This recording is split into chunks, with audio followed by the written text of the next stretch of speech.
Hello, everyone. Welcome to episode 20 of the Hybrid Ministries Tech Forum.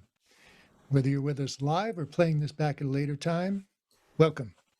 If you're with us live on Zoom or YouTube, you can contribute to the show with questions and comments on our Discord. There's a category named Live Show with channels under it named Live Questions and Live Chat. We don't use Zoom's chat or QA features, except here's the link to the join our Discord if you're not already set up. And will I make a little adjustment here? All right. If you want to invite other people to watch the show, you can find the Zoom and Discord registration information on our Facebook page. If you're with us live on Zoom, you can stick around after we're done and participate in the post show, where we'll have casual conversation with open microphones.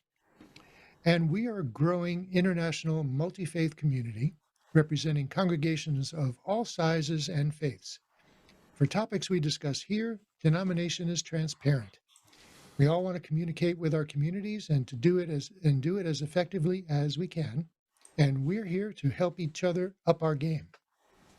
And we're just one of a related set of communities that some of our panelists and I contribute to, dedicated to media production. So if you're hungry for more, look for links in our Discord under related shows. And there's more. Media production, even for church, is a rich and deep area of interest and study. You can learn one way of doing something, or you can learn multiple ways, which offers you creative opportunities to enrich your personal satisfaction and make your work more interesting. So we have multiple training programs for you. Audio training will be even more comprehensive next season when we work on actual mixing skills. And we'll look at music production, speech representation, intelligibility, clarity, all those things. And they've been happening at 3 o'clock Eastern Time with Mark Plukas and myself on Mondays and Joanna Lovell on Tuesdays. And note there will be no class this coming Monday and Tuesday.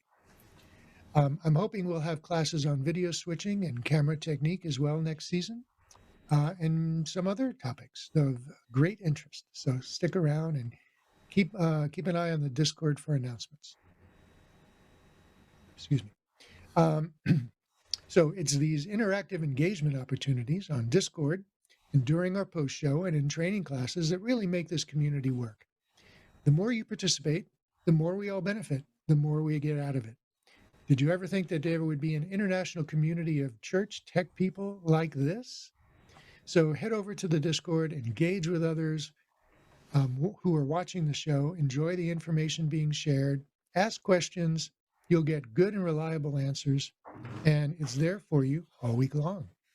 You'll also find future show agendas and past show recordings and special announcements. So be involved.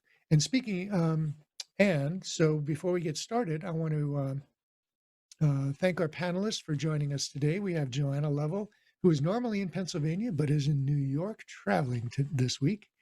J. Paul in Maryland, Leo Mindell in London, and we're welcoming Rabbi David Paskin, who's in Florida, and Christina Borer, who is in Maryland. So I also know that there are a lot of other people watching who are both knowledgeable and dedicated to working with worship technology. So if you would like to contribute to the panel discussions, then all you have to do is get here about an hour early on Thursdays, join the pre-show conversation, stick around to join the panel, or just listen into our sound checks and preparations between 6 o'clock and 6:40 Eastern Time. At 6:40, we finalize the panel and everybody else is put into listen mode, like you're all in now. So attendee microphones are muted throughout the show until the post-show, when we'll have an informal and open Q&A session. And remember that we don't use the Zoom or YouTube chat features, so you can put something in there, but nobody's really going to see it. We do take questions and comments in our Discord, so that's where you want to head to. All right, so it's been an interesting few weeks since our last show. The Unitarian Universalists held their annual multi-day convention. The first Torah Tech Summit was held, and many people returned to the sanctuary for the first time to fire up their AV gear. So let's take a look at those in reverse order. J. Paul, with the UU congregation in Columbia, Maryland, is going to give us a report on what they found when they went into their sanctuary for the first time and started firing things up. Okay. Yeah, happy to talk about that. So a couple of things happened while we were all at home during a pandemic. We decided to prepare for coming back and doing hybrid worship by adding a video camera. Incidentally, we'd added a video projector, a permanently installed video projector just before the pandemic. We'd used it just a little bit. When we installed the projector, we also installed a switcher that would ingest HDMI, and we output HD base T to hit the projector. And we had the switcher tied into a Crestron control system. And when we added the camera, which was quite recently, we also added to our system an interface that would allow us to output USB audio and video so that we could feed our AV laptop. Our congregation is a laptop that's dedicated to doing work in the sound booth, whether it's PowerPoint presentation or video playback, but it's also our Zoom UC connection. So we added this piece of equipment, and part and parcel to the interface of all our equipment, we have, just to sketch this out for you, in our system we have an audio DSP in the rack, and the audio DSP handles a couple of different functions. It's a speaker processor for our loudspeakers. It provides an automatic mixing function so that when a renter comes in and uses the room, rather than fire up a mixing console, which they wouldn't know how to operate and we don't give them access to, we have our DSP handle the mixing. And through a touch panel, they can do things like turn microphones on, off, up, down. They can route video to the projector. They can recall lighting presets. They can bring the shades up or down that basically blackout shades, so we can deliver a high contrast video on our screen. Pardon me. So part of the integration, when we integrated the camera and we integrated the USB interface, part of the task for the integrator was also some programming work in our audio DSP, so that we could take a feed from either the automatic mixers in our audio DSP and send them out to the laptop via USB, or take the audio from our mixing console when we operate in the manual mode. So these are tasks that were required to be done in order to be able to deliver the interface to Zoom from either of our normal modes of operation.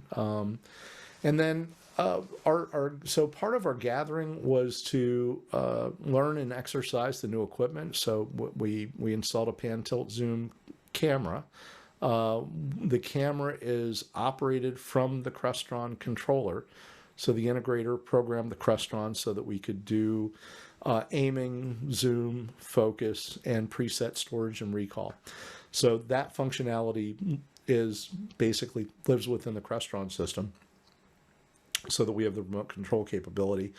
So we spent part of our effort connecting the laptop, making sure everything was routing. I went into the DSP and I had to play around with some gain structure things that may have changed or been programmed that I didn't anticipate seeing, but I did. So I just had to make some adjustments.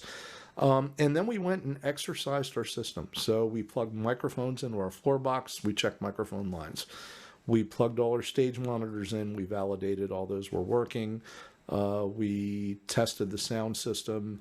Our system in our room is it's component. It's sort of a pseudo component system where we have main left and right loudspeakers that are sort of long throw devices. Then we have shorter throw devices, subwoofers, delay speakers. So one of the things we wanted to do was make sure that everything was operating. So putting a noise source into the system and walking around making sure everything worked, listening to the system, make sure there was no distortion, no holes in frequency response, things like having an amplifier channel fail or some section of an amplifier fail, you would lose some of your loudspeakers, or you would lose perhaps the high frequency components in a section of multi-way loudspeakers.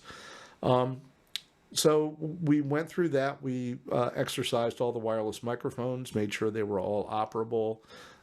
We tested our hearing assistance system. We've got we use an FM RF system from Listen Technologies.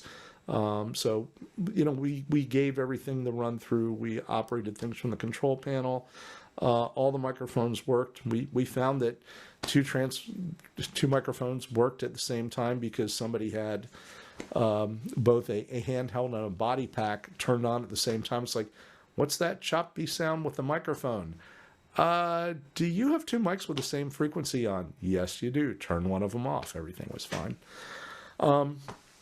We found some absolutely horrendously filthy fan filters for our power amplifiers.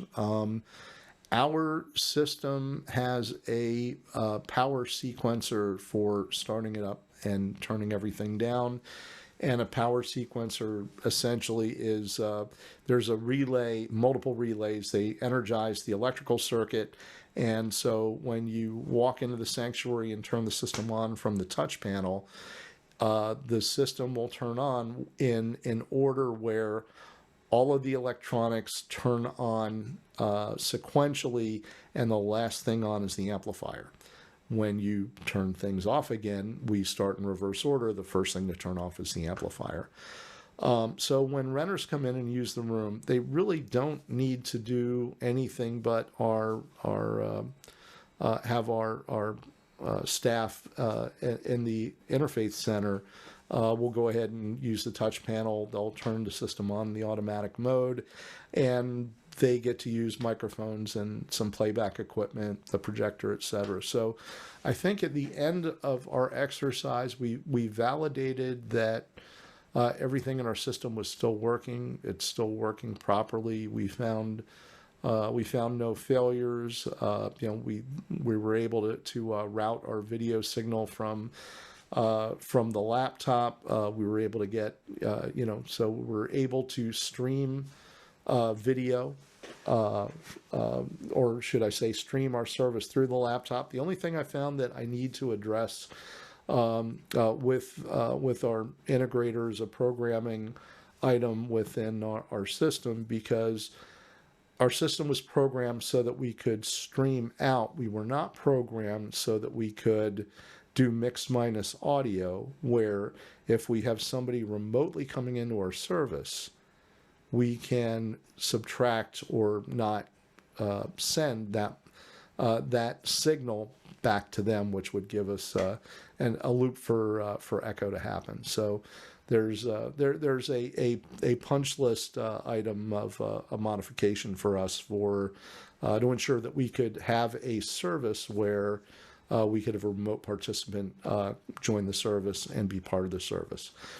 We've made the decision that we're going to go ahead and make that programming change when the system is manually operated. We're not going to support that functionality for renters. So if somebody rents the room, they'll be able to send content out, but they will not be able to have bi-directional full duplex conversations, because we're not going to give them the ability to do that within the system in the manual mode operation, only in the mode of operation where there's a console operator. If somebody says, but wait, we have an event where we need X, fine, you can hire one of our volunteers to come in and operate your event. So where you want to do something above and beyond what we would consider, a simplified, mode of operation, I don't think we charge anybody extra to use the system in the automatic mode of operation. I think that's part of the room rental. But if you want to do more than just a basic system, yeah, I think you have to pay extra for that. So, and that requires some expertise to do those things. So that's what we do, what we did. I would call our exercise successful. I think everybody got refreshed on the system. Marty, we've talked about that in previous sessions. Maybe going back to, I don't know, maybe 3 months ago, about when you haven't had your hands on things for a while, you might forget how they work. And I expect we'll probably have another, before we actually go live with return to worship and hybrid worship, I expect that our crew will go back in, get some hands on the equipment again, just to make sure everybody's up to speed. And we'll want to do things like sound checks, right? Have the minister stand at the lectern, put people on their respective wireless microphones, talk set levels, just refresh things to make sure that everybody's comfortable going back into the space. Yeah, and that's really important. I mean, I had my PA system and my mixer out on a job a couple of weeks ago for the first time since way before COVID. And I was thinking pretty hard about programming the board to do what I needed to do, because Mm-hmm. when you travel with your console to different events, every event is different. And so I pre-programmed it in software a Mm-hmm. couple of days before, and then I load that into the mixer. And so it's what I set up just appears on the mixer. But as I'm setting up microphones and the loudspeakers, and we're doing rehearsals and stuff, there are things I needed to change, and I'm thinking extra hard now about how did I do this before. And so, yes, the memory just, has to come back. It's part of it is just Yeah. muscle memory. Like, yeah, this is how you do it. I don't have to think about it. My fingers know where to go. But it's been a while. How do I So, get from here to there? yeah, exactly. So, the rental aspect is interesting to Excuse me. Are they, so now that they've added the service of web streaming, me. Mm-hmm. have they, are thinking about upgrading or upping the rental fee for the room because it includes It's a that great additional question. I service? don't know. And just frankly, I will admit I am detached from that part of the operation of our building. So, in our case, so I'm a member of the Unitarian Congregation of Columbia, Maryland. We are co-owners of the Owen Brown Interfaith Center with a Methodist congregation. Over the years, we've invested more money in the building and additions and improvements. So we're by far the larger share percentage owner. But we have a separate, well, I say separate. There's a board of directors for the Interfaith Center that handles direction of the staff and all of that. I don't. And what's interesting is the improvements to the system, and in fact, the installation of the system to begin with, all those things were paid for by the congregation. But when we rent the building, obviously it helps pay our mortgage, right? So, I guess the long and short of it is, I don't know that we've ever had a conversation about raising rates. I don't know that we would necessarily do that, at this point when people are just now coming back and we have renters back in and we're so, we're so raw from the loss of income of renting just due to the pandemic, because the state of Maryland, like many other places, there were restrictions on how many people can occupy, and the board of directors had to spend a lot of time just coming back. How do you come up with the rules of engagement to protect the health of the staff, the renters, the congregation? There are a lot of moving parts to that whole thing. There certainly And I are. and I don't I just frankly I don't think we'd ever necessarily consider that there would be extra cost for the technology improvements, which we take advantage of as well.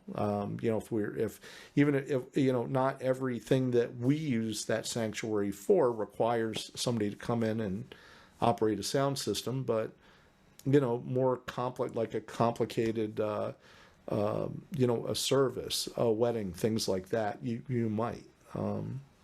So great question, Marty. I don't know the answer, Yeah. but Well, I'll ask. I'm curious now. at this point, I'm going to invite our audience to send us questions for Jay about either what he found during his restart, or what you might find during your restart that you might be concerned about. Send us questions now for this part of the show. Um, so I remember several years ago at our congregation, um, they rented the sanctuary without any services whatsoever. They didn't allow anybody to use the sound system. They didn't have anybody setting up chairs. It was just the room, right? And as the renter, you do your own thing. And that was how the church operated for a long time. But then we did a tech upgrade. We put in a new sound system, a new mixing system. I was capable of doing a lot of things, and we had people who knew how to run it. Now, we didn't have the automation of an easy to use touch panel to turn things on, so it really needed to be manually operated. But we had things like weddings and bar mitzvahs and memorial services where um, the renter was bringing in musicians to play, and they were dragging in like big sound systems in our elevator and our hallways, and it was beating things up, and they would have to put up stands and microphones and things like in front of our speakers. And there's just must be a better way to do this. And it occurs to me that the real if you're going to rent out space, and you're doing this um, partly for community benefit, but partly to help offset your own expenses, the real profitability in renting space is not in the space itself, it's in the services that you provide. So if you think about a wedding hall, right? The room itself is fairly reasonable, but then you're renting the band, you're renting the wedding planner, renting the bar, you're renting the food.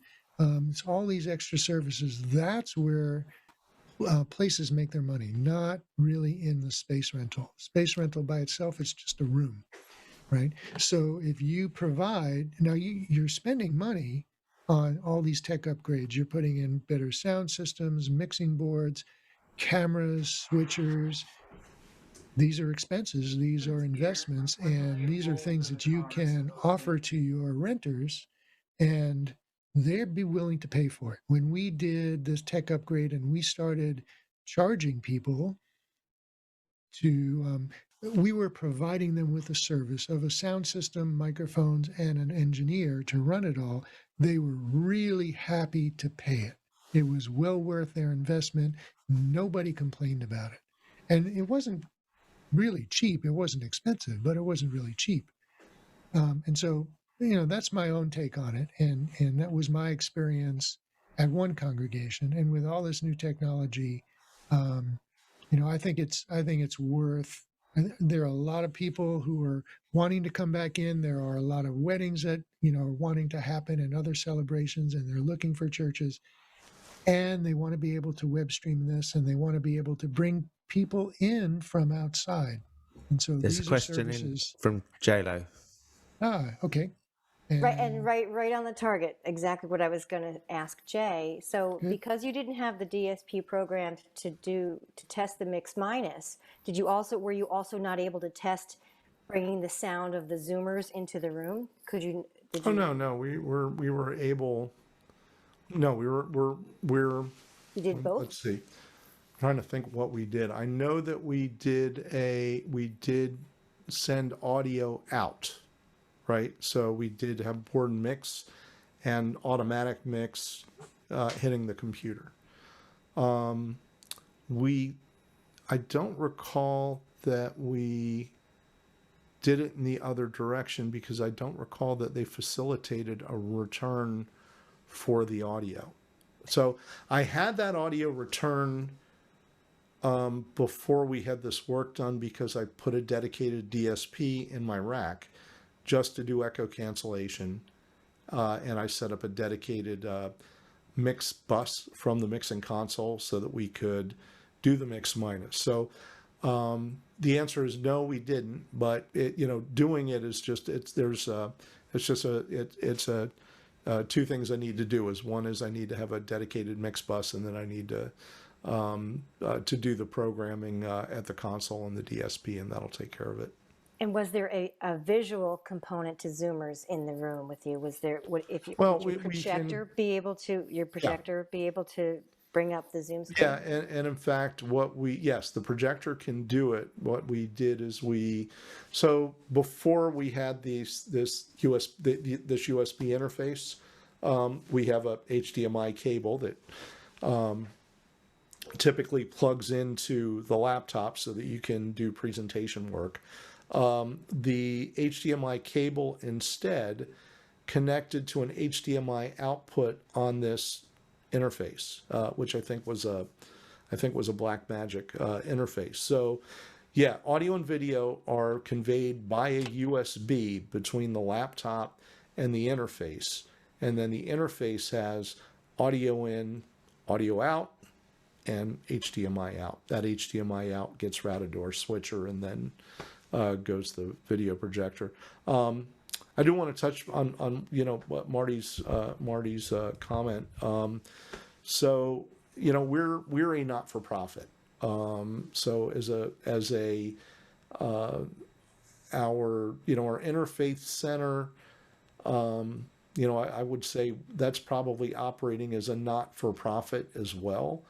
In order for us to deliver that level of services, I think we'd probably be in a position where we'd have to either hire technical staff or have a part-time or on-call crew that you could bring in. We'd certainly charge the hourly rate to the customer and use that in order to pay some on-call technical staff. And I think that goes somewhere back to where Marty was saying earlier, that you can make the profit in that area. You could, yeah.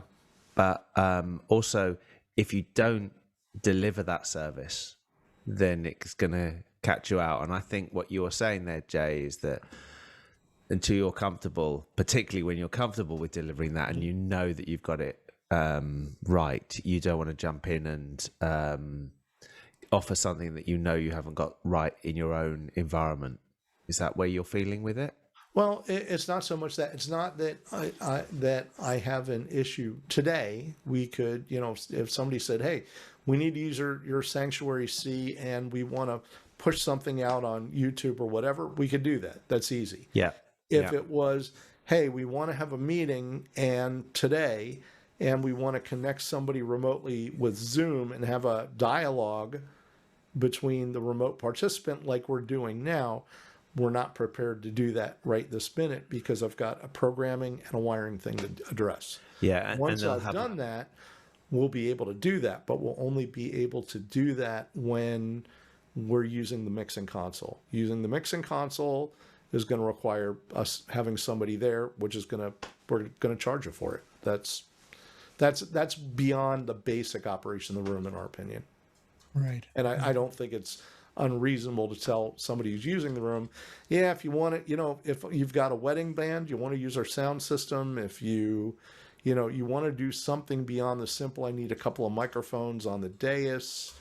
I want to just do some playback of music. At some point you got to say, that's an extra. We require staff. Here's the cost. Give us a commitment. Yeah. Yeah, it's something that definitely want to ease into, make sure that you have the capability before you go out and sell it. Yep. And and I just want to just correct something that I was saying. We are all nonprofits, and we don't like to use the term profit. We use the term revenue instead. Oh, yeah. Yeah.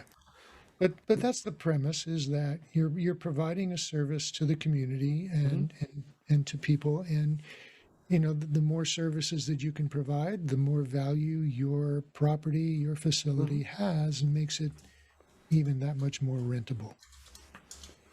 Agreed. And the more revenue we can bring in, the less we have to pull out of our own pockets in terms of asking our congregation for operating funds. Right. Right. Wouldn't it be nice if we were all self-sustainable? Indeed. All right. Well, thank you very much, Jay. I don't see any other questions pleasure. coming in. I did see a comment in another channel, and it was not in the questions section, but Yeah, it was before we had the questions up. So I'll Yeah. read it for you. It was from Tom Littleton in Massachusetts. And he said, I hadn't thought about starting up equipment. Even though our current system is meager, still we're working on getting funding and buy-in for the new equipment. So I really need to understand, this is the second comment from him, I really need to understand DSPs better. I'd like to have that as a backup for when we don't have volunteers to run the boards and for the renters eventually. So yeah, we have talked about, we've talked some about DSPs. Now, there are different kinds of DSPs. By DSP, we mean digital signal processor, and it's kind of an automated audio system that an engineer can program to perform different levels of audio processing. It can be a fully automated mixer, or it can assist someone with certain functions and help automate those functions. It can be a control system like Jay was describing, where there's a panel on a wall, and when you walk into the room, you have a series of buttons and other controls to turn on a sound system in a certain mode or preset, turn on the lights in a certain mode or preset, turn on the projector, etc.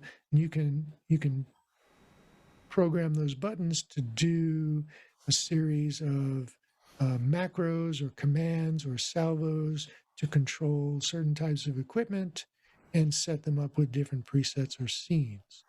So these are all different kinds of DSPs that can be used in sanctuaries and fellowship halls and other rooms. And they are really handy because they simplify the operation. All right. Good. Okay. So our next topic is a really interesting one. I'm looking forward to this. So for the very first time, so Leo Mindell has been hosting a show all this past season. It's very much like our show. He has a panel and he has guest speakers come on, and there's Q&A and such. And it is focused primarily on the Jewish worship experience. And it's fascinating. I serve on the panel. J-Lo has been there. And Rabbi David Paskin, who is here with us, is one of Leo's panelists. So David came up with this brilliant idea to hold a Torah Tech Summit. It was an all-day affair and focused on many different topics, each with a set of guest speakers. And it was a really, really good program. And I wanted to bring them on to tell us about what was involved in setting it up and what the topics were that were covered. And let's see what they have to say. Welcome, Rabbi David. Hi there, Leo. Do you want to kind of? Well, I'd like to this start off by just saying that this is the first time I've seen David sit down. He spent the whole time That's right. He even did on a, his standing desk, Yeah, I don't have a incredibly standing desk animated. at home yet. That's why. That's So fine. he has the energy that he needs to present. That's it. right. That's One it. of the E's. part of his 3 E's. So I'll give a little bit of background a bit further. As Marty said, very similar to this, we've been following a similar journey and a similar experience.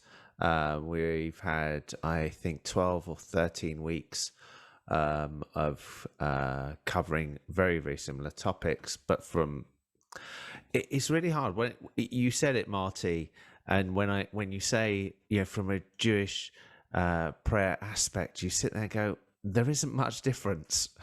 And I think we would, at the end of the day, we're all trying to achieve a similar goal.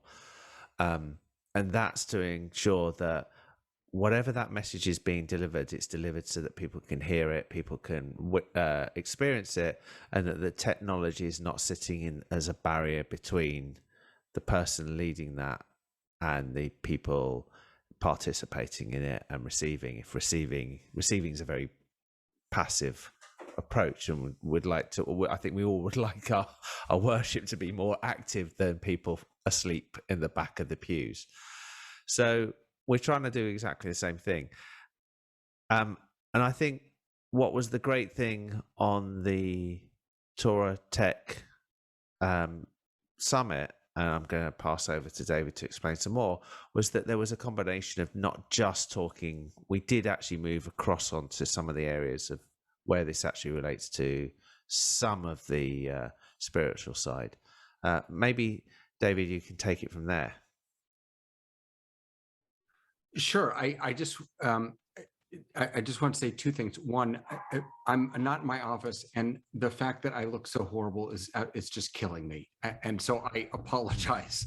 I have a much nicer cat. I'm going to have to go get a ZV1, I think, so I can schlep it around with me. It's just killing me.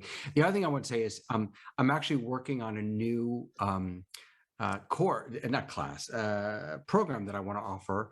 And you just made me think of it, Leo. It's called Don't Go Back to Normal, Please. Everyone's talking about going back to normal. And I think that one of the things that I'm hopeful is that we will have learned over the course of this past year, not only the resiliency that we have and our amazing capacity, but also that we can do what we were doing before this a heck of a lot better. That ironically, this moment and the technology that it has required has, I think, opened my eyes at least to questions about what is community really? What does engagement look like? Questions that I think that we can do much better with that. So basically, as I said, I think I said it at the beginning of the summit. I'm the Leo wannabe on the other side of the pond, and I've been. I don't really know what I'm doing. I just love playing with toys and tech. So I've been sort of helping communities and congregations, and then I've been blessed enough to find Leo and Marty and Jay and like really knowledgeable, amazing folks. And I guess I'll just say one other thing, Marty, and because I don't want to. I'm a rabbi, and we have a tendency to talk too much. But and that is that one of the challenges that I'm finding, and I'm curious if there are pastors or lay leaders on this broadcast who feel this way, is that there's a little bit of tension between those of us who love the tech and who get frustrated when the camera doesn't look good and things like that, and are willing to invest financially and energy wise, and sort of your everyday you folks, or your everyday we call them the Jews in the pews, who this just isn't their focus. I got an email today from a rabbi friend of mine who said she really enjoyed the summit, but she doesn't have any of that money. Now, we really didn't talk about spending a lot of money, but what she heard was, I don't have it. I wanted someone to tell me, what can I do for $100? What can I do for $200? So there's a financial tension, I think, or at least a perceived financial tension between, maybe it's a misunderstanding is what I should say. I don't know, Leo, do you want to? Well, I was first going to say, David, on the idea of the focus is, please, can you turn the autofocus off on your camera? It's killing me. I have no idea how to. How the hell? You've got to be. As you said, a year and a half ago, if you'd asked me this question, I'd say I wouldn't even have noticed it. I wouldn't have even noticed it. And you're absolutely right that the level of the production levels of the people are seeing that they're experiencing is going to make it super tough to go back to something and having, I've had phone calls with people on a phone, and you're listening to somebody and you're going, how did I put up with this audio quality in the past? And it is that. And I think the second point, as you said, is there is a perception that this is either that it's a lot of money or that it all has to be spent at once. And I think it's the second issue that I have a bigger concern with. It's like, you don't build this building overnight. You don't sit there and go, we're going to start from here and go from there. And I think even to the point that Jay was saying earlier, is that some of this technology that you add in, you have to feel comfortable about using it. And being comfortable about using it, which is coming over and over again, is that we can't do this. And I remember when I joined this with Marty, some of the people watching this were like really tech averse. The community in general had been very tech. Yeah, exactly. But they were asking questions. They were very nervous about asking questions, and then about 6 or 7 episodes in, the same people are asking technical questions. It's like, you're asking me questions that I haven't even got a clue. It's like it's obvious that we're all absorbing like sponges. Yes, because that's where we've come. We've come that long way as well. Most of the congregations I had known were very tech averse. No one wanted to have screens up in their sanctuaries. Absolutely, and that is actually something, J-Lo, you touched on, which was an interesting thing. I was at a synagogue just over a week ago that have installed 75-inch screens in their sanctuary. Now, when the box arrives, there's the 55s, which are big, the 65s, which are very big, and the 75s, which are another word and big. And you put these up on the wall, and when you put these up on the wall, initially, everything in the room seems to disappear.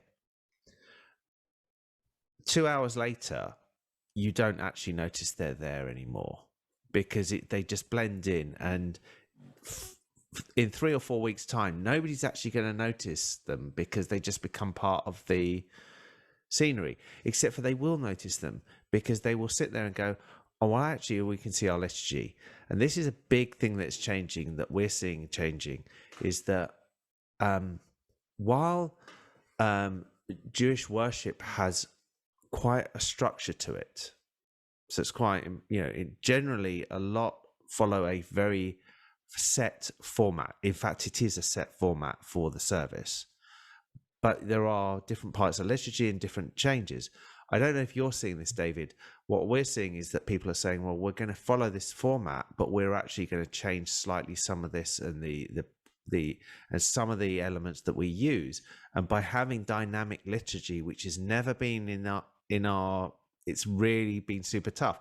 You had to reprint a prayer book just for a week or something like that, or have a special one set to one side. You're able to sit there and dynamically change your liturgy. Are you seeing that at all, David? Or I know you're not in a, you don't have a pulpit. Yes, and I literally just had a conversation with the rabbi in my synagogue today, and we were talking about the high holidays that are coming up in Labor Day weekend, and he was telling me that they have funding to order 600 hardcover. They're called machzorim, the high holiday prayer books.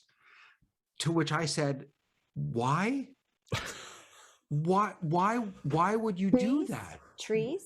Yes. I mean, for trees, but these volumes are going to be at least $20-$30 a pop. That's a tremendous amount of money. And to exactly what you said, Leo, it means that they are stuck within the binding of that book. Not entirely, because you can always have additions. But so I think there's, again, a tension. I think there's a tension. There is a lot of people wanting to be to embrace the dynamism, the dynamic nature of this. I think there are some people that are excited about the possibilities. I think there are a lot of people who just want to go back into the building and pick up their old familiar book, and like all good change leaders or change makers, we have to have the courage to say, we're not just going to go back and do that. We're going to see this as an opportunity. In fact, I was in Judaism, we have, and I'm sure that in Christianity you have this also, but we have a whole set of, I can't turn off that autofocus. I'm so sorry. I just don't know how to. Now you've If I spotted just it. don't Now you've move, seen if it. I don't move, It does it. I assume it's a Logitech camera. it is. Yeah. I'm going tomorrow to Best Buy to get myself a ZB1. No. Just we have a whole collection of rabbinic texts called responsa. And basically the idea behind responsa is someone asks a question that hasn't been fully addressed by ancient sources, and then we write a response to that question. So there is a responsa written recently by the Reform movement of Judaism in America, which is the most liberal, arguably, movement of Judaism. And it was a response to returning to spaces post-pandemic. I was really struck because, again, this is the most progressive, right? This is the movement of Judaism that has had visual prayer. So they created slide decks of visual prayer years before the pandemic. This particular paper that they posted was, to my ear, very anti-embracing of these new technologies. And so getting back to the summit, part of what I'm trying to do is not only help people out, but really encourage them to see this as a moment that we can grasp, an opportunity that we can get better audio, get better video. I have to start moving, and engage people better, do better, right? That you said it, I think, at the beginning, Marty, that we are all here because we want to share God's word. That's what this is all about, right? We want to make this world a better place. We want to bring God into people's lives. Why wouldn't we use every tool at our disposal, technological or not, to get that job done? That's true. I mean, Judaism is an ancient religion, and it's really entrenched in tradition. I mean, we know that, right? Tradition. And services are so structured that it's really hard to even document that in the prayer books, because when I sit in services in a sanctuary, in a synagogue, we're instructed to go to this page to this paragraph, go to this other page in this other paragraph. I mean, it's just jumping around, because what you're reading, what you're going to, changes depending on what day it is, right? You're using the same book, but on Monday, you'll go to one page. On Sunday or Saturday, you'll go to a completely different page. If it's the Sabbath, if it's the high holy days, you'll go to a completely different page, which makes it really difficult, right, to document. Now, now I know that you, in your Torah Tech Guy, on your Torah Tech Guy website, you talk about creating liturgy slides that you can project so that everybody can see it and it's the right thing and nobody has to go searching for it. So I do, but let me just play devil's advocate to myself, because one of the blessings of having a book is that we all don't have to be on the same page, right? If we're using slides, then the only thing you see is what I want you to see. It's very undemocratic, as opposed to having a book where, if I'm bored on page, 64, which is where the rabbi or the cantor is, or the pastor is, I can turn to page 65. There's something to be said for that, which Yeah. is, an interesting Well, counterpoint. it's been said, and also you could sit there and reread the sections and move to somewhere else and follow thing. It's very good. One of the things I think also is really worth mentioning was the final, I'll say call it keynote or final session with Rabbi Josh Heller, and what he has actually changed for not just Judaism but for other religions, with his insistence on Zoom opening the door so that we could all stream for longer than before he got involved. As I understand it, David, Zoom was locked. It couldn't go on beyond a certain amount of time, and he said, we've got services which are going to run more than 24 hours. Sort this out. And they did. So you can now run Zoom for a longer period of time. He sat there. Maybe you can explain his background a bit better than I can. I was impressed by the fact that he found documentation in the Torah that made it okay to gather in separate sort of communities, right? Because it's very specific as to what makes a minyan, how many people can gather in one space. I thought that was fascinating. I didn't even realize that there was that whole component to it. So right, he literally wrote that term responsa on how to do this. Now he's coming from a more traditional place. For us here in a sort of a multi, not just a Jewish group, I think what's fascinating is, again, the question of from whence is community? What is community? Can community exist across digital divides? Can community exist? What if it was just and this, by the way, before there was video, this was a question. What if people just conference called in? So it was just audio. Does that count? Do I have to see the person's face?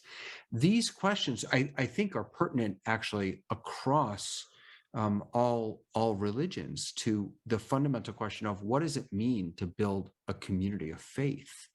And yes, and he is a brilliant, if you ask me, Jewish legal mind, and what he did and what he sort of modeled for us is a very Jewish thing, which is, I need this answer, so I'm going to go find sources that support, I mean, that's, sort of, if you don't like what this doctor says, you go to the other doctor. That's kind of what we do really well. Yeah, it was fascinating. It really was. I think the thing that also made me laugh, if that's the right way of saying it, is he, as he said, there is a rule that says you're not allowed to pray in front of a mirror, which is why normally for a shiva, you cover the mirrors. So whenever if you've ever been to a house when there's been somebody, a shiva is the prayer said after somebody's died, you cover the mirrors. And so you're not allowed to pray in front of a mirror. Well, of course, the argument is we're all sitting there staring at ourselves on Zoom. Right. Right. Which is that's, again, that raises a really, to me at least, a fascinating question about these technologies. There are other apps like around.co, I think, which is a different meeting app. They very intentionally allow you to get rid of yourself. You can do that in Zoom also, but it's not quite as obvious. Meet, I think also, Google Meet really kind of minimizes you and makes everyone else. From a theological perspective, there's really good reason to not stare at yourself when you're praying, because it's not about you. it's not about how you look. And let's all face it. I'm looking at myself right now. I don't look, my hair is a little messy. I mean, and that is not so here's another question, Marty. By the way, if we're completely off topic, feel free to rein us in. But another interesting question is, what is conducive to a prayerful experience, both in physical and digital space, and what is not?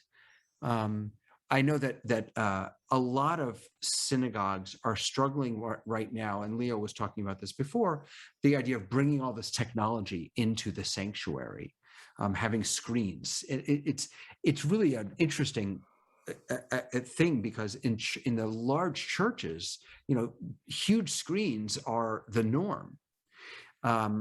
In sanctuaries, that is not the norm at all. And so the idea that I'm going to bring a camera or a screen or more microphones or whatever into my sanctuary, it's almost seen as a desecration. And one of the things that I think has to happen is we have to start thinking differently about these tools. These technological tools are technology, just like chairs or prayer books are technology.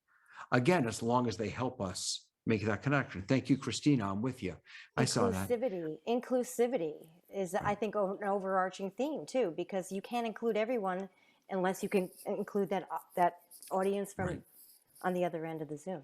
So how do we make these screens, these televisions, these cameras, these microphones, these lights? How do we make them sancta?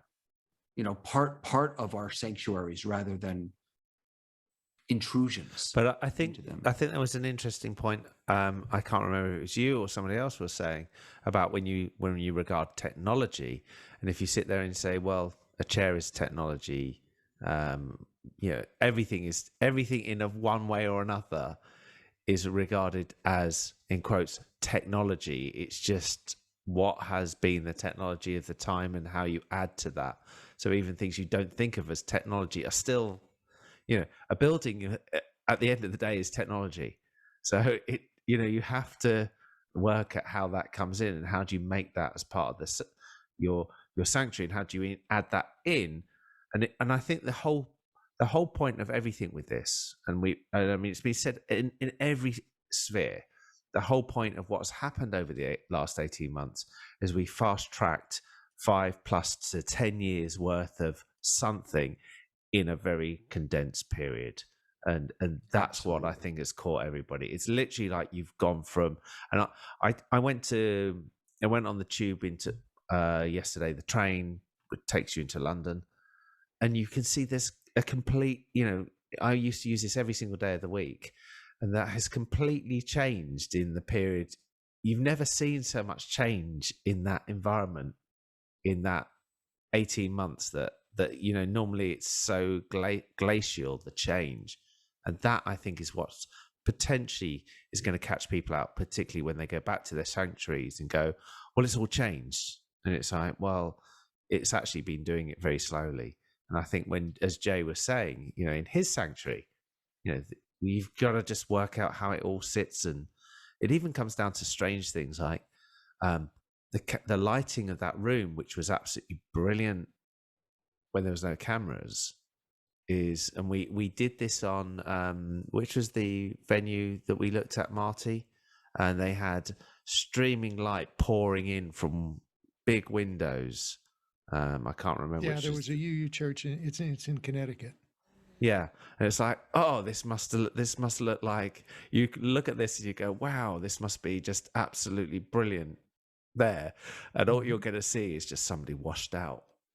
What's fascinating is that it's actually a rule in Judaism that a Jewish sanctuary, has to have a window.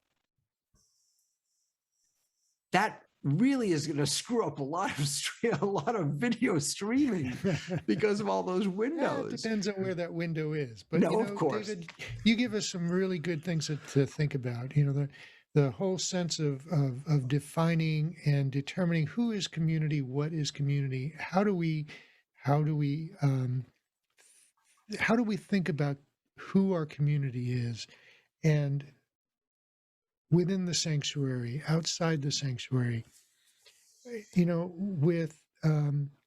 with some of the old, so Unitarian Universalism is a relatively young religion compared to Judaism and Christianity and all of the other faiths that we have. So much of that is tied up in familiarity and in comfort and in things that we walk into the sanctuary and we can rely on it being just as we remembered it, because we're coming there for a specific purpose, and that is to worship. And it's easy to worship, much easier to worship in a familiar environment than it is in a non-familiar environment. And so when we introduce all these new things, lighting, cameras, microphones, loudspeakers hanging from the ceiling or mounted on the wall, it sounds different, it looks different, it feels different. There are people doing different things. It's not familiar anymore. Absolutely. I would say the one thing that was I can't remember where I got this from, so I've used this quote lots of times, but I'm not going to claim that it was mine. Is that we are creating new traditions at the moment. So what we haven't done in the past, we're now creating traditions, and I think out of adversity, always traditions come out. This is very common in Judaism, so that whole branches of the religion get stuck in because of something happened in a certain time, and they try and hark back to it, so they sort of lock themselves. And we see this in other religions as well. But one of the things I want to just very quickly talk about, going back to the summit, which I thought was particularly good, and I thought one of the presenters was excellent, maybe me, was that we did a cross this thing where we compared vMix, OBS, and Ecamm. And following that, actually, we also then brought in a Cinemaker as well. Maybe David, you can just talk about how you plan that, and and what you thought of it as the person watching it. Sure. So again, a lot of the people that I'm talking with are folks that, the idea of wait, I even have to pull it up because I don't remember the idea of talking about a DSP. I don't even that is just so foreign to many of the people that I've been talking with. So what I wanted to do is I wanted to say, what do they want to do? What is their goal? Their goal is to be able to send out a camera of the rabbi, a camera of the cantor, some visual prayer, the prayers that they're saying, maybe the temple logo, and nice audio. Right. So, and I said, and I put that to 3 experts in vMix, Ecamm, and OBS. And I said, you have 15 minutes. How would you do this? Because I wanted people to see that this is really all doable. All this stuff that 90% of what Marty says goes right over my head. But the truth of the matter is that if I gave that 90% 90 minutes of my complete attention, I could figure it out. Not to the extent that Marty gets it. Certainly, I wouldn't be a sound engineer, but enough to know what a DSP is, and enough to be able to use that properly in my congregational setting to make the experience better. So that's, trying to sort of not normalize, but make accessible some of these tools, and Cinemaker along with it. Although I don't think Cinemaker is as rich as the other 3. No, and I think what was interesting for those that are sitting here understanding, OBS is the free version. Ecamm is the paid Mac version, and vMix is the paid Windows version. And in those 3, which are they're probably the 3 largest, or the 3 most common production platforms that we see in houses of worship. I think if you looked at it, software switches, yeah. Mm-hmm. And I think when you come down to looking at it, they all did the job. They all did the job, and they all achieved that level. And I think that there are advantages and disadvantages to all of them. I use all three. I have my favorites for different things, but what I think it broke a barrier is to say to people, you can actually don't get stuck on trying to sit here and decide which is the best one and evaluate it forever. Just get on and try. Particularly, all three of them are either, to start with, are either free, or they have a demo version that are free to get yourself going. And there are, and even if you end up with a watermark on something for the first 2 or 3 services, just to say, look, we're trying this out. We want to see where we're going. For houses of worship, it's important to try and break these barriers and see where you want to go with it. I do Something think said that earlier was that you can learn one way of doing things, and then you'll know one way of doing things. But as worship leaders, you try different things, don't you? You try different ways of explaining something, different stories to explain a concept. As production people, we try different Media, different techniques. media. Yeah. We use different media, we use different microphones, we use different cameras, we use different switchers. One day we'll try Different sounds.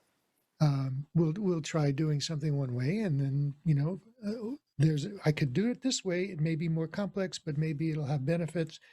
This way is simpler. We try different things.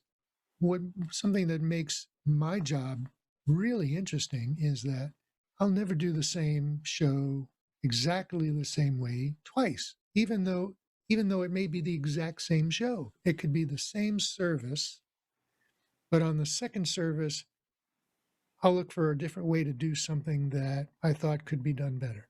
And that's part of the creativity. That is the art and the craft working together. Marty, that is so fascinating, because that is so opposite, I think, the way most, at least in the Jewish world, synagogues and temples are thinking about this. They and their hesitancy to grab onto vMix or Ecamm or OBS, I think, or even pick a microphone or pick a camera, is they want the finish. They want to know the end game. They want to right now get to the finish line. So they don't allow creativity in any sort of a service. I was going to ask about what's a typical service. Well, no, I mean, there is creativity. I'm thinking about creativity on the production side. I mean, so I, just by way of example for myself, I have over the past 18 months built up a really nice studio in my office. And every time I add something, I literally say to myself, oh, now I'm done. Now it's perfect. Last week, the next thing. I decided my microphone sounds too roomy, so I went to Home Depot and I got a little rug. Oh man, you know what?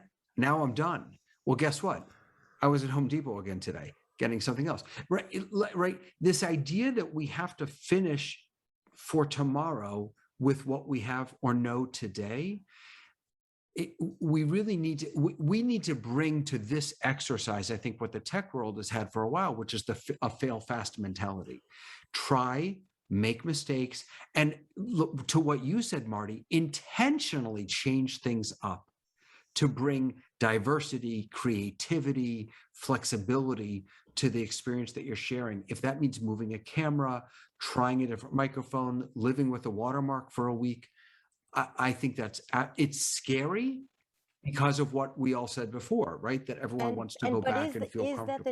Is that the nature of a Jewish service, is to go beyond what tradition is, or is it just about it depends. It depends. I mean, in more traditional synagogues, look, the name of a prayer book in Hebrew is a siddur, which literally means order. Mm-hmm. So there is an order, and you start on page 1 and you finish on page 200. Mm-hmm. So in a traditional Jewish service, there is a very strict order. And really I would say the only 2 times that there's real flexibility is when the rabbi speaks and sometimes in some ways in some of the tunes that might be used, but even those are very regimented. In more liberal Jewish communities, they could be all over the place. But I will say, you all probably know that both Jews and Christians believe to certain different degrees that the Torah, the Bible, was given by God to Moses on Mount Sinai, the first, the 5 books of Moses. And so in Judaism, when you want to say that, something is whatever, it's like it's here to stay, you say it's from Sinai. Well, there are tunes that we sing in our service that people will swear were handed by God to Moses on Mount Sinai. Of course, they were written by a woman 15 years ago who lived in New Jersey. But I was going to say all written by Debbie. Yeah, right. So again, there's that tension between there. Even though there's room for flexibility, even though in liberal Jewish communities, like I think in Unitarian Universalist communities, there is a built-in openness for creativity, there is still a very human hesitancy for change. This is really fascinating, and something I'm sure we could talk about for days is how to integrate technology and worship and integrate worship in technology. But for the last couple of minutes before we move on to the next topic, which will be also fascinating, I wanted to ask you about the summit itself and the nuts and bolts of what it took to put it together and how you executed it. Yeah, sorry, that was your original question. With a very large spreadsheet. Yeah, I'm going to be honest with you, Marty. It's I learned from watching you all on Office Hours. I learned from being a part of Dreaming Tech that what used to take a tremendous amount of work and production, that's not required anymore. If you just get good people and we all put our heads together and we we use the right platform, it just sort of happens. So, I made a stupid graphic. I reached out to a bunch of people that are much smarter than I am, begged for them to do this. And then Leo hosted us. I mean, honestly, it was. I mean, yeah, there was scheduling, there was a spreadsheet, there was promotion, but and this isn't, by the way, this is another one of those lessons that I hope will trickle into. I'm actually curious to know where Unitarian Universalist is on this spectrum, but Judaism has, for me at least, been a very non-democratic feeling experience. The rabbi stands at the front. The cantor is on the platform. They have the micro. It's very frontal. And again, from places like Office Hours and the fact that anybody can learn anything they want on YouTube, the democratization of, it feels to me like everything, and the fact that people who are smart can just come together and present a full day of learning at the snap of a finger. I hope that we learn from that. I hope that our prayer spaces, that our communities become a little more democratic. I hope that our pastors, our rabbis, our cantors learn to come off the what do you call that? I don't know what it's called in English. The bima, the chancel. Chancel. We call it a chancel sometimes. Thank you. Yeah.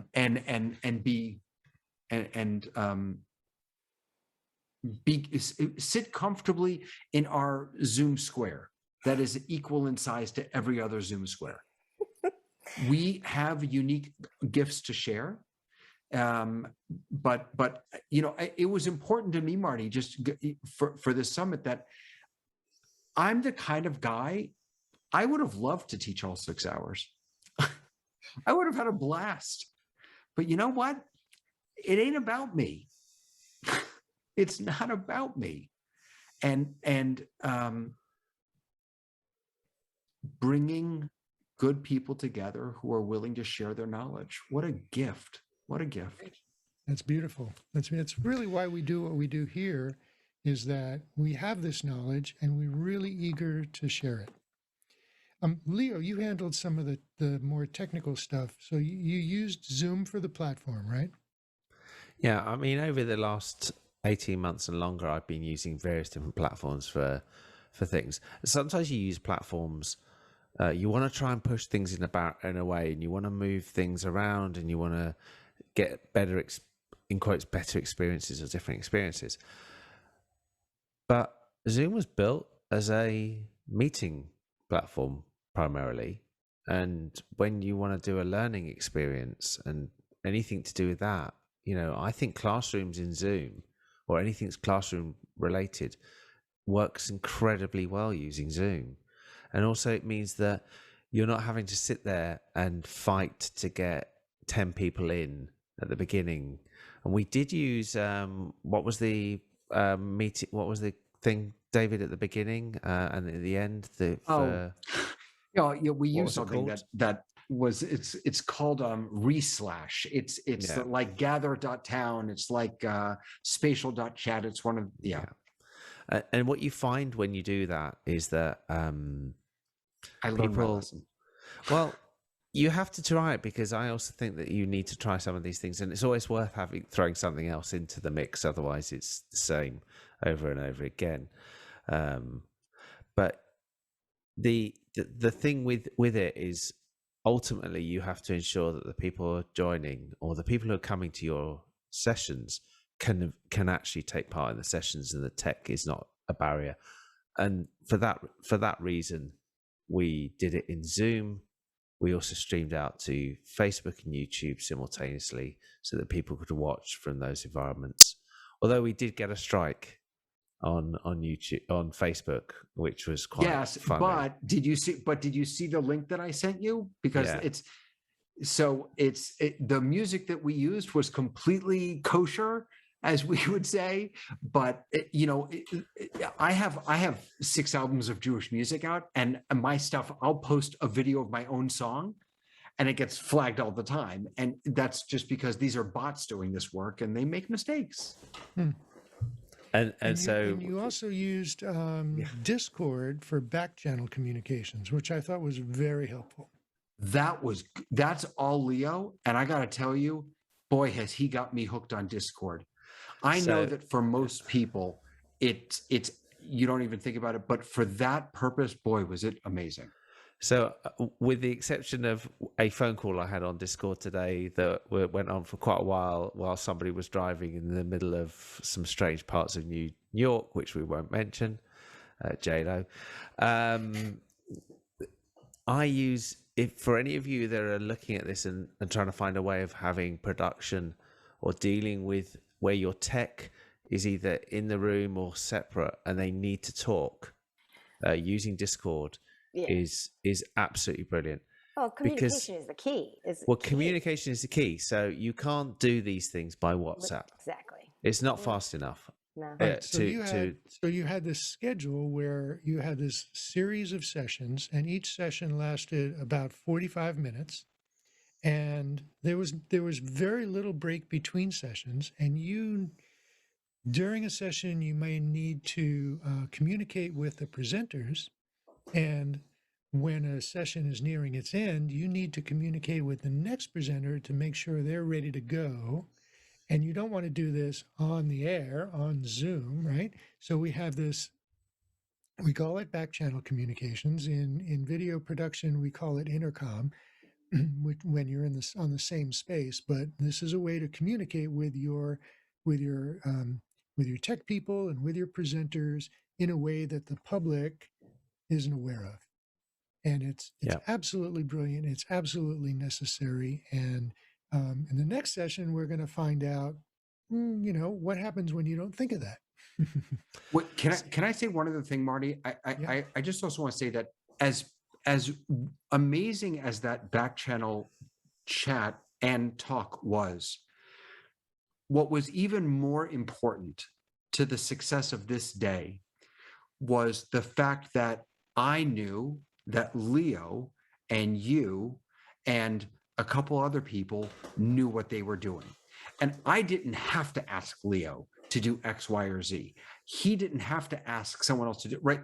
Everyone, one of my mantras for the Jewish community has been know your Torah and know your tech. That is to say, know what you're teaching or what you're presenting or what you're teaching, what you're leading, and know the technology. And having other people work with you as as facilitators, as techies, as whatever, who they just know they know when to spotlight someone, they know when to mute someone, they know when to get someone ready and make them co-host. Boy, did that make all the difference, all the difference in the world. So we have one question. Keith Miller is asking, why is Discord better for side communications than phone texting or phone call? So, first of all, what is And we'll do this rather quick because we get. I will do it quickly. Yeah. First of all, where did Discord come from? Discord came from the gaming industry and game players. So if you think about it, these are people who are sitting there playing a game. They don't have time to move to something else because they're playing with their friends and they want to be able to talk to their friends to say, do this or do that, or communicate. So that was what it was built for. And that's why it's so good, because literally what you can do is you can either have it on auto mode, where it will, as soon as you start talking, it will open your microphone up and talk to something people can hear you, or you have push to talk. And added to that, it's designed so that it can work in cooperation with something live, so a game that you're playing, which may have the presence and take over all the sound. So it is absolutely designed to sit there while we're having this conversation. I can be sitting here having this, I'm talking now, and David could literally be push on his button to say, Marty, I'm going to answer a question about something. Are you ready for that? And Marty could just literally nod without actually saying anything, or he can talk back, and you can do it that way. That's how Discord works. And once you get into using it for live events, every live event I've introduced Discord to, they've gone, that has changed the way we do our production.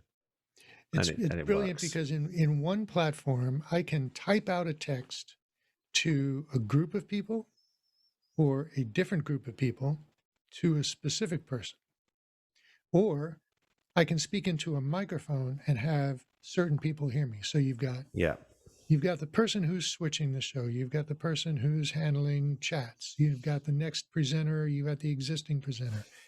They're all individual people. I can talk to individual ones, or I can talk to all of them at the same time. And I had it arranged. So Leo, you were directing, you were doing the switching, you were handling coordination and such. And I had you in one ear while I'm listening to program in both ears. So I'm listening to somebody talking. I'm hearing them in both ears. I'm hearing this conversation. I'm hearing the show. And I'm hearing you in just one ear. And so I know when I'm hearing something is just that ear, it's either you or somebody who is answering you or calling you. Yeah. And Marty, my brain, I can sort of separate that. Marty, how did you do that? Because I put Discord on a second computer, put a separate earbud in. And then I just had one earbud for the program. What did your audio, how did you do that? So I have Discord on the same computer that I'm running Zoom on right now. And both of them are running into a software audio mixer called VB Audio's Potato or Banana or something. It's Potato actually is the one I use. And so I have different faders for different applications. So Zoom is coming in on one fader, Discord is coming in on another fader. If I had Firefox playing a video, I could put that on a different fader. So I can have them at different volumes. And I also have a pan control for each of them. So I can have it in center, or I can have push one all the way to the right or all the way to the left. And on the Mac, I do exactly the same with loopback and sound source. Right. So the loopback family, if you are doing anything, once you're doing anything on a Mac and you're doing anything on audio side, you have to eventually you can try everything you like, but you'll eventually end up at the all the roads lead to loopback on a Mac. Yeah. So thank you very much. This is a fascinating. I'm really happy the way that this has been going, and having these kinds of discussions is something that I want to do more of next season. I want to talk more next season about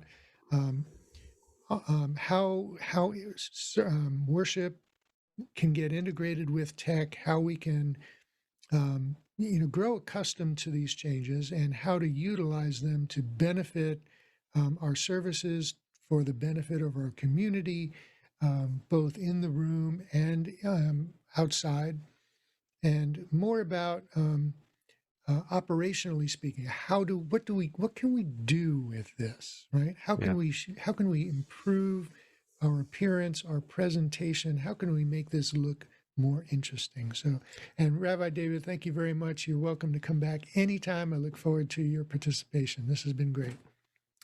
And so we'll move on from a one-day conference into a multi-day, week-long, actually it was even more than a week, large-scale business and worship and social justice conference by the Unitarian Universalist Association. It was their annual business and worship meeting. They call it General Assembly. Indeed. And it's typically it's typically in person, would happen in a city that travels from one place to another each year at a convention center, and is attended by 4,000 people or so over a 3 or 4 day period, where they conduct business meetings where they vote on the business of the association and the movement, like policy decisions, financial decisions. Those happen during the day, and people from each congregation who are coming, who are delegates of their congregation, they vote on these things. They are delegated to vote. And then in the morning, there are worship services that happen in the room. Everybody congregates. In the evenings, there are entertainment. And in between, there are workshops. There are physical breakout rooms where people are doing presentations and workshops. And it's really, really engaging and fascinating and exhausting, because you're there for like 3 or 4 days, and it's a full day conference from 8 in the morning to 7 or 8 in the evening. And it's a fabulous experience. Last year, they couldn't do that. They had to figure out how to do it virtually. And this year, they did it virtually as well. And, there's, when you're doing something like that, each day there were 13 different workshops that you could attend, and they all happened at the exact same time. And so there were 13 teams of people doing these presentations.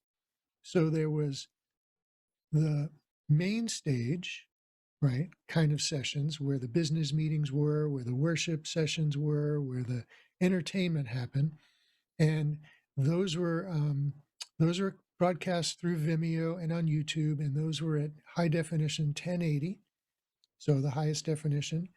And then there were the business meetings and the main discussions and entertainment, right?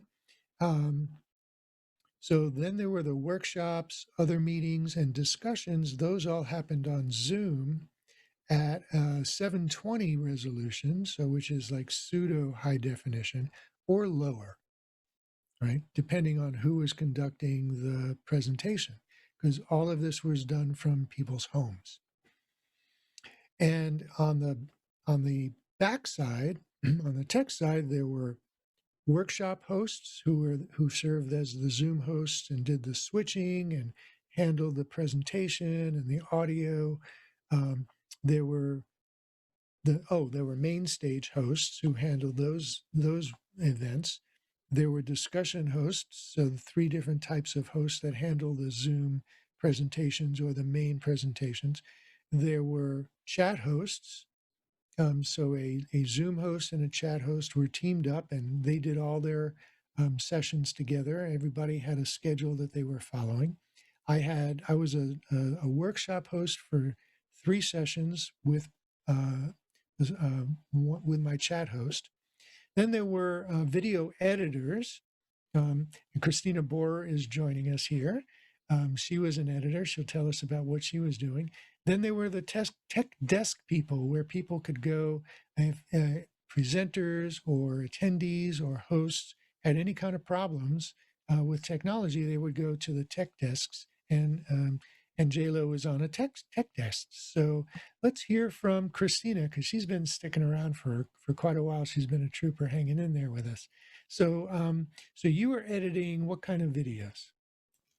So we there were several different kinds of events that and everything involved video, and there were on-demand workshops which were pre-recorded before the General Assembly meeting even started, and these were due in like almost a month before the meeting, that folks had to have everything already recorded for this, and people would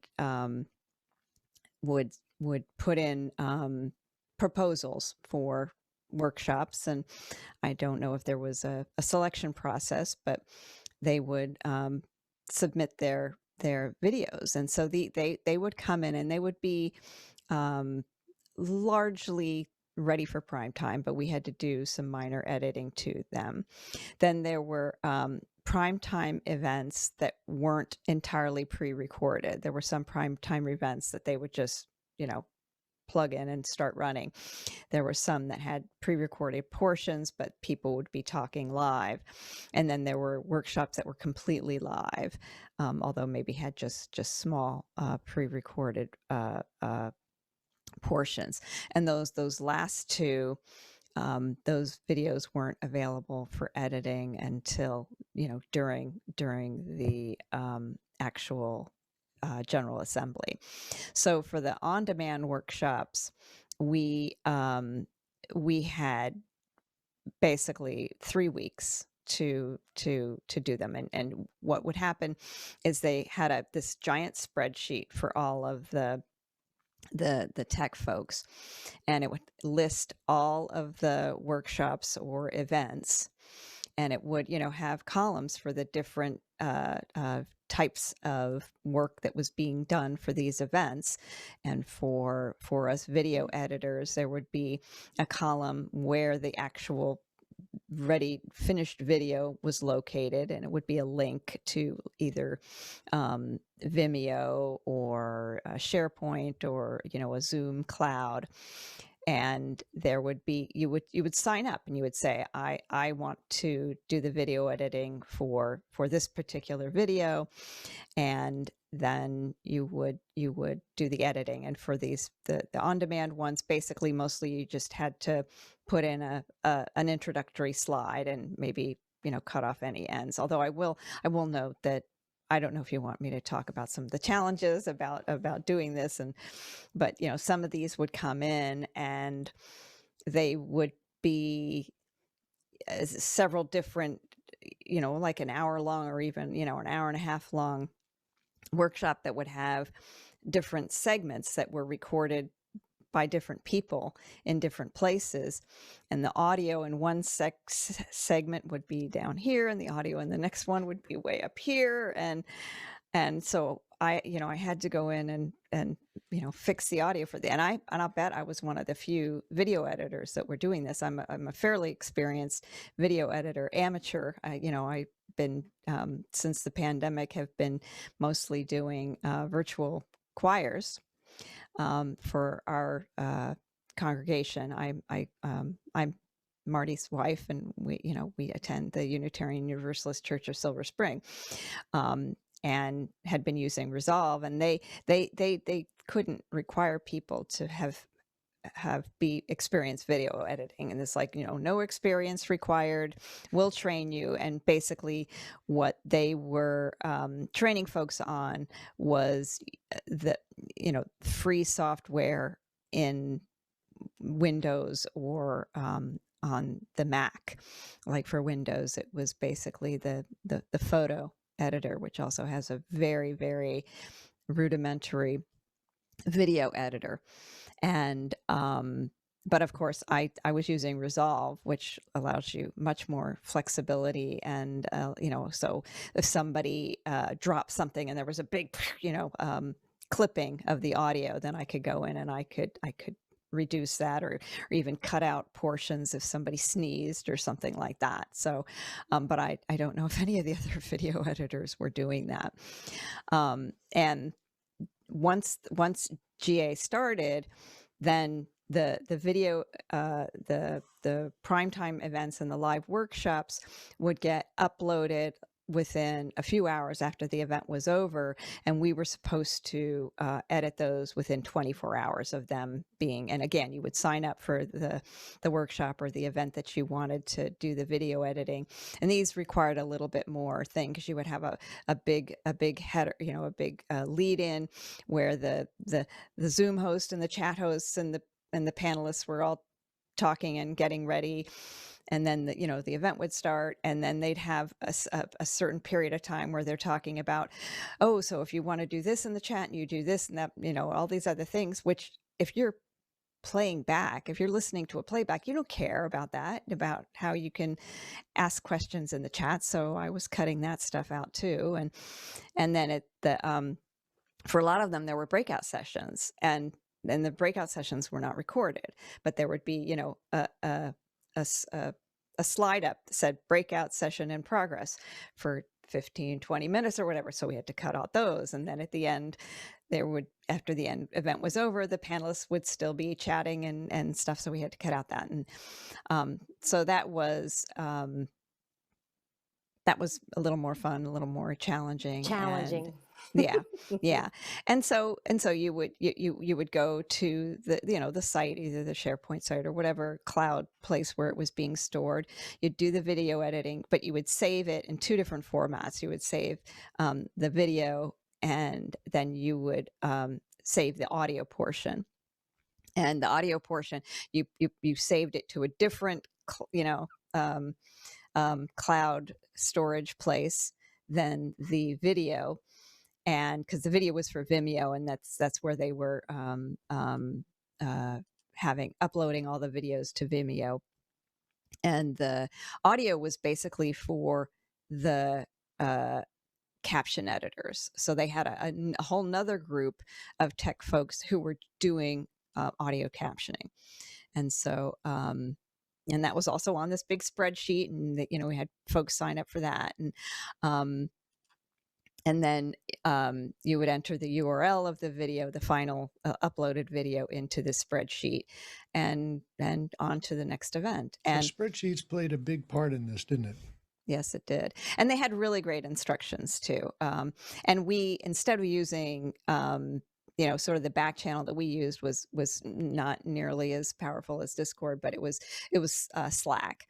And so, but that was not so much real time. That was where you go if you're having problems, or where to go to see, what's up next, and where are we, or if you forgot how to do something, here's the documentation for that, or the link for that, and so forth. And so that was that sort of in a nutshell. I found it interesting, and it was a good way to get free attendance at GA.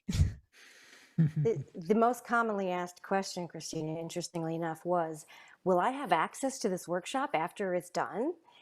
Everyone asked that question. I said, yes, but you have to wait at least 24 hours. But you guys were on point. You would get those things up quickly, very, very quickly, definitely within that 24-hour time frame. But do you want to talk about your experience, Marty, or should it be okay if I start mine? Absolutely. My yeah, friend so- is about to walk in the door at any second. Tech tickets. So I was on the IT support team. We also had a wonderful spreadsheet, wonderful leaders, great leaders. They were very organized and very, very helpful, super, super polite, answering everyone's question with the same amount of respect that, across the board. They were just delightful people. And there was so much information available everywhere. It was on the Hoover app. It was on the website. It was on the portal. But our job was to take a ticket, see somebody's question, and then point them to the almost exact place where they needed to go for their answer of their question, which we used from a knowledge base. So there was a knowledge base that had all these links in it that said, okay, if you're a delegate at the very beginning, everyone wanted to know, how do I log in and be a delegate? How do I tell the system that I'm a delegate? So we answered a ton of tickets about how to be a delegate at the very beginning. Then it moved to, all the questions moved to can I follow this workshop? Can this workshop be available to me afterwards? Can I show this workshop to my congregation afterwards? All these questions had very specific answers. And then the questions were all about how do I vote? Because they used the Slido system and people were not understanding the voting in real time. And there was a lot of lag time between what they were watching and what Slido was showing them. People were very, how should I say, just not sure that their vote counted, or that they were doing the right thing. But I literally, just me alone, there was probably about 5 people on the team. Me alone answered probably 30 tickets of people saying, my voting is not lining up with what I'm seeing. And we had to send them, it wasn't that they needed to refresh, they actually needed to click the live button and make sure that they were all lined up. And so I gave that piece of information out hundreds of times, it felt like. But every single answer that the gentlemen that were on the IT staff at the UUA were just tremendous respect for everything that they faced. Getting to know the IT ticket system, I took upon myself as I first logged in that first day. I put my own hours up. I said, this is the days that I can do, which worked out fine. I found my 20 hours. I was there on the first day. The first thing I did was dig into, how do I work this ticket system? Even though they did show us a couple of weeks ago. I refreshed, I figured it out. I would see a ticket, I'd say, okay, I'm going to answer that. So I would send it to myself, or I would select myself as the owner and pull it out of the queue. But not everybody was doing that. Not all of my colleagues were doing that. And we would all show up on one ticket. You could see all of our little faces at the bottom of a ticket. There'd be 5 of us on a ticket. I'd be like, this is wasting time, because there's people that need answers, and I'd rather just get them the answers. I love being the person with the answers. It was a perfect job for me. I like to be able to provide that for people. So, but it was a great system. But like I said, there was a little bit of a learning curve in terms of the volunteers themselves. The guys on the IT staff had it down, but we often needed their answers to help us point people in the right direction. Then they got smart at the end where they started making auto replies, especially when it came to the voting stuff. So they would put up, James in particular, put up an auto reply for the voting question. And if it said voting at all in the subject line, they would get the auto reply. And it would be, 3 separate things that could be possibly going wrong with your voting. That was brilliant. So there were great things about it, and there were troublesome things about it as well. But overall, I thought it was a great experience for me. It's a complex event. There were a lot of moving parts, Yes, right? there was, but there was so much information here. I just want to make one point. Yeah, go ahead. No, go ahead. Before I ask a question, I will exhaust my resources. I will look, look and then look again, and then look somewhere else, and then look here and look here, and then I'll ask my question. It really felt like people were not even willing to try, because all that information was there. It was all on the portal, and it wasn't that hard to navigate. It looked pretty, today's events, here's your events. Here's your column on the left with your on-demand videos. It didn't seem that difficult to me, but I understand some people had a hard time. But people would ask questions that had no information in them whatsoever. Like, I can't get on. And they would just answer these questions with the utmost of well, if you're using this, then you can do that. And I'd be like, I need more info. I need to know, what is this person looking at? What app are you talking about? So it was a different approach from my, collegial level as to their pro level, how they responded to people who gave no information whatsoever. They were just like, help. That's all I wanted to say. Yeah, well, so they did. They had really good intentions, and I think they did a pretty good a job of making the program accessible in a number of different ways. Maybe too They many used ways. an app. They used a conference app called Hoover. Whova, Hoover. I thought it was WHOVA. Hoover. It's Hoover. Hoover, Wava, whatever. And that was the program guide and provided community discussion boards and a whole bunch of features. And it's where you could find your on-demand videos to play back, is where you could find all of the workshops, the schedule there. And then there was a browser portal, right, that had some of the same information and a lot of different information. So I The browser heard, was where you could find your on-demand videos, just to let you know, not on oh, the is that Hoover right? app. Oh, And they created a graphic to show you this is what you can find on the portal, this is what you can find in the app, and then in the middle were the things that overlapped.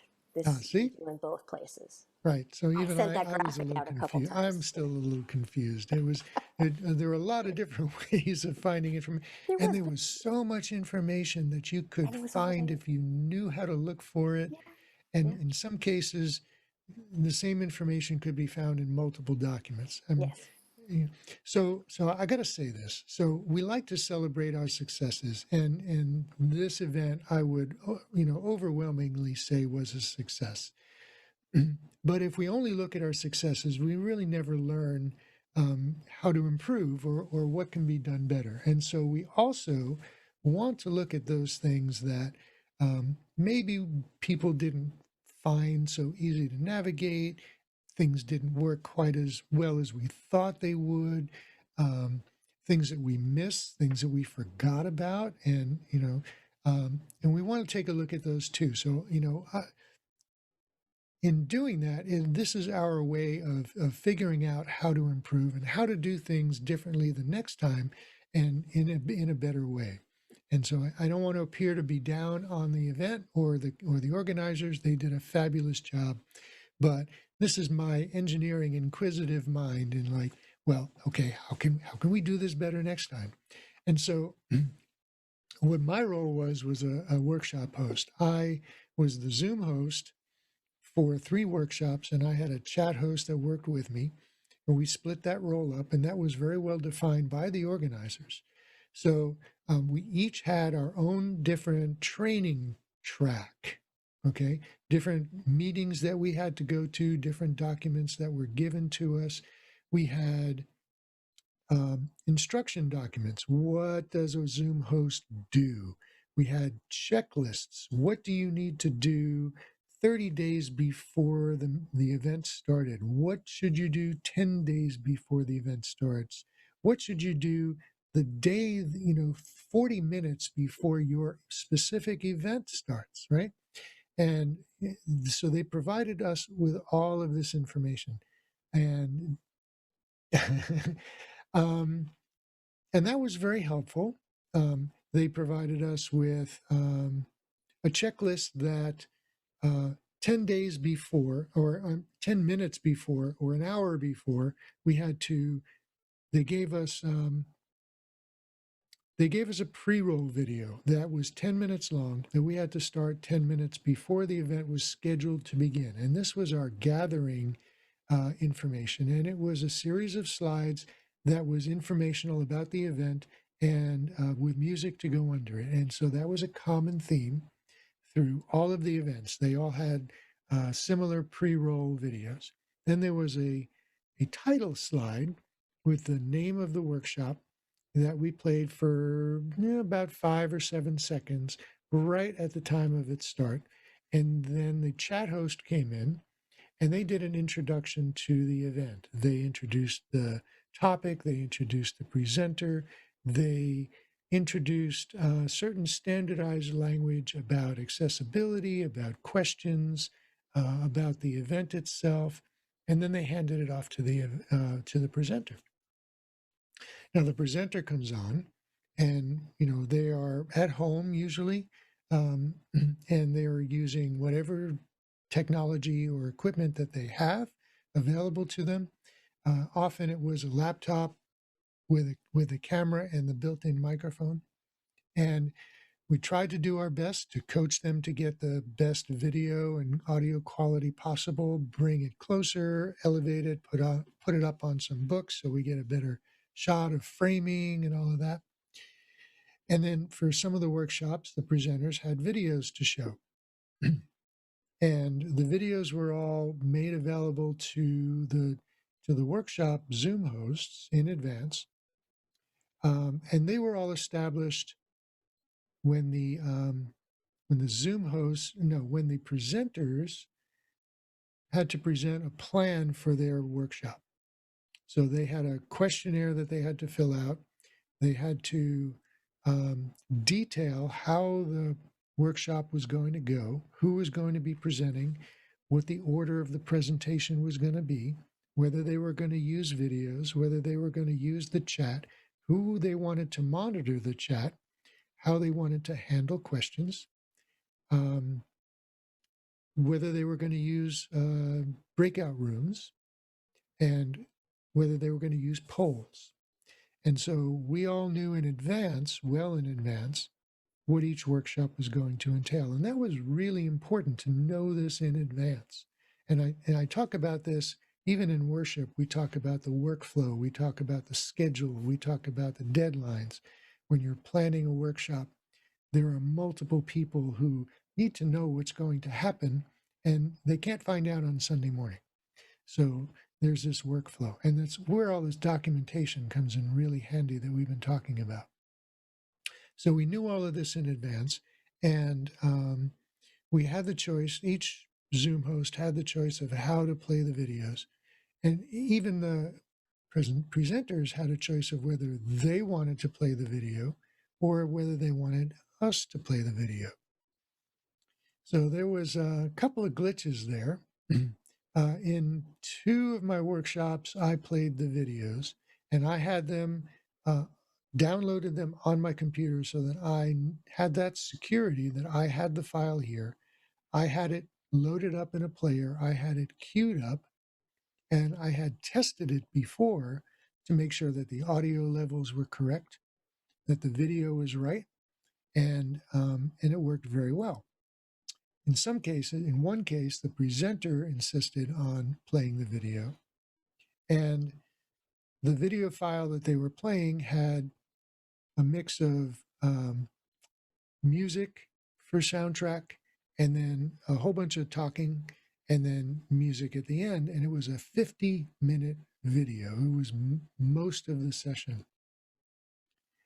And I had seen this in advance, and I downloaded it, I edited it, I smoothed out the audio levels to make them all the same level, and I posted it back up onto the Google Cloud and said, here it is, come and get it. When you want to play this version of it. And that was like a week before the meeting. And so now we're here on the meeting. It's like within a half an hour of the meeting start. And play your video, let's test it. I want to do this test. And it's the original video with the bad audio. And they're telling me they tried the one I sent them, and they just couldn't play it within Zoom. They were using Zoom's media player. And if they had let me know that like days ago, we could have worked it out, but now we're stuck. So they did this. And the other part about that video was, and we'd worked this out in rehearsal, because I had meetings with each of our presenters a week before, or week or more before the actual event. That's good. We meet these people, we talk to them, we introduce ourselves, myself and my chat host. We talk about what the event is going to be, how it's going to go, who's going to do what and when, and I have notes and things. And so I'm looking at the video that's playing, and it's like really hazy, it's fuzzy, and it's not really sharp. And I'm looking, and I go over to Zoom statistics. You open up the video settings and you go to statistics and you go up to video and you can see what the resolution is that you're seeing. Like right now, I'm sending out 1280 by 720, which is that pseudo high definition video. And depending on what size you have this Zoom window zoomed to, if you have it full screen video, chances are you're receiving 1280 by 720. So I full screened the video that was showing, and I looked at my receive, and it was a 144 lines of resolution. It's like really, really low. And so I got on the back channel communication and I asked her, what's your send resolution? What are you sending out? And she said it was 151 lines of resolution. So, we talked about true high definition is 1,080 lines of resolution. Pseudo high def is 720 lines of resolution. Standard def television, before digital TV, standard def television is 460 lines of resolution. This video is being played at 151 lines of resolution. It was not optimal. But, we're talking about non-professionals.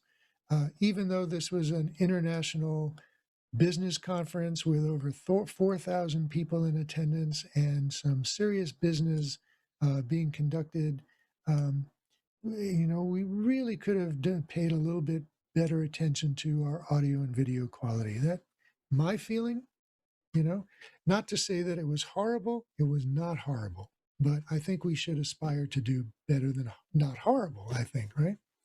Do you think that might And have had- unfortunately, somebody else signed up to edit that video, or you would have been, you could have sent me the good video and I could have spliced it in, and That's right, nobody, we could have all spliced the it in, ones that's for right. playback would have seen a good thing.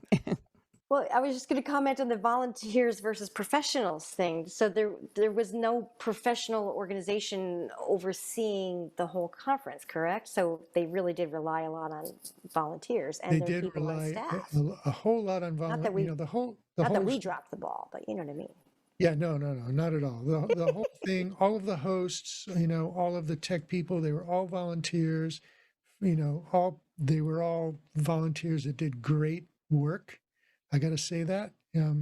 It's we all have our limitations, and because we're all volunteers and we're working from home, we have the limitations of our own, internet service and our own computers, and that we're not professionals by any means. I'm not trying to denigrate anybody. They all did great work.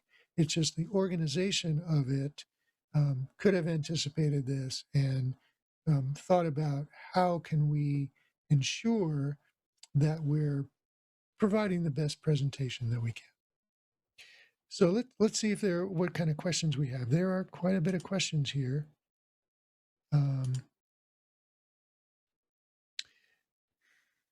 Actually, there's a lot in the chat channel. So let's go through these. Has anybody been looking at these? We're chatting in the chat channel. We're chatting in the chat channel. Is Sort of. anything chatty worth chatting about?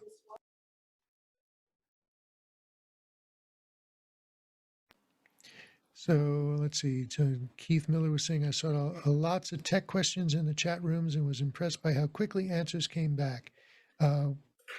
Was the tech team handling chat questions? And the answer is So- sometimes. If you missed the orientation meeting, you kind of were at a very big disadvantage because they really went over a lot of stuff in the orientation meeting about how to go and where to go look for this and where to go that. And then a lot of the people, if I had asked someone if they had attended, oh no, I didn't bother to go. Okay, that's why you're asking your questions now. So we answered, it's funny because I feel like we answered the same 3 questions for the entire 4 days. Yeah. And I got to say that even though I have pretty decent equipment here and I have a pretty good internet capabilities, internet bandwidth coming in here, I got kicked out of my session twice. One session, Zoom just kicked me out. However, I do have a second computer here that I had the foresight to spin up Zoom and I joined the session and I made that computer co-host. And so when this machine crashed, I could simply move over to the other machine where I already had co-host capabilities, and I can do my spotlighting from there while this one was coming back online. That was really helpful to have a second machine. And that doesn't have to be a very powerful machine. That could be a laptop. I'm not sure if you could do it from a tablet, but having that second machine was very helpful. JLo, you got to go. You're traveling right now. Thank you so much for coming in and being with us. Such a delight to have you here. Safe travels and take care. So there she goes. All right. Wow. So we are at 9 o'clock. We've gone over our 90-minute self-imposed show. And so I think what we're going to do is close it out and then go into the post show, right? So, and to do that, I'm going to say thank you to our panelists and our guests and you for such a wonderful conversation. I hope that you've all enjoyed our time together. Perhaps you found it informative, enlightening, enriching, energizing, and motivating. Watch the Discord for agendas for upcoming shows and where you can find past recordings of our prior shows to review and announcements about upcoming events. And, once again, as we found out today, this is all new stuff for all of us. The new ground that we're only first exploring. It's all developing in front of our eyes. And this moment of history, we're developing new traditions, new ways of doing things, new ways of worshiping, new ways of integrating, and including more and more people with more and more abilities within our communities. And we're redefining who our communities are and where they are, right? Because we're no longer defined, our communities, our worship is no longer confined to the four walls of our sanctuary or the round walls of our sanctuary, as the case may be. So make it your own. Reinvent your ministries. Think bigger about your communities and how you can reach them, and dare to dream, because there's stuff that we haven't discovered yet. There are things we haven't thought of yet. And, large or small, it doesn't matter what your budget is. It's more important to determine what your goals are, who you want to serve, and how you want to serve them. So until next week, thank you very much. Our service continues. Bye for now.